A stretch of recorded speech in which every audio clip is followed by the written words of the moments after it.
So guys, kung isipin nyo, walang audio kasi nga mag-i-story time tayo, and ang gagawin nating story time ngayon is tungkol sa magaganap in the future.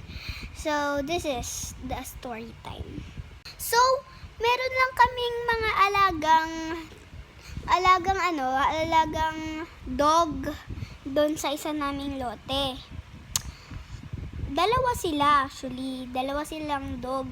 And doon naman, okay naman sila doon kasi nga, minsan napapakain namin sila. And, dito naman sa house, wala kaming pets.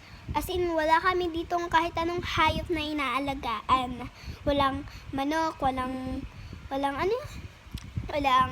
pusa, walang aso.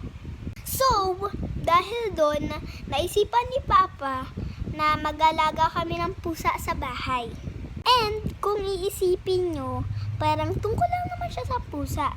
Hindi lang tungkol sa pusa, guys. Dahil tungkol sa pagiging childhood ko ngayon. Dahil ang pangarap ko ay dog or cat. Makaalaga kami sa bahay namin na to ng dog or cat. And malalagay namin siya sa loob ng bahay.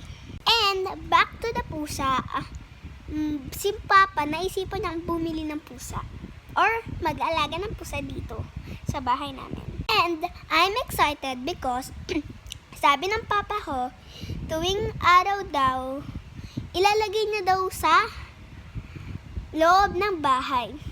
Which is, I am so happy because when I was 5 years old or 4 years old, pangarap ko talaga na magkaroon ng pusa sa loob ng bahay.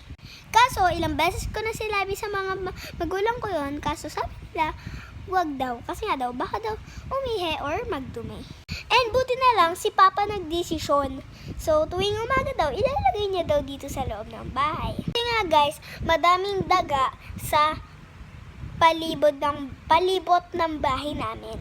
So, if nasa loob ng bahay yung pusa tuwing umaga, I have a kabanding. Kasi nga guys, minsan kasi wala akong kasama sa bahay. So, that will be my childhood memory na hindi ko makakalimutan. And that's all guys. Bye!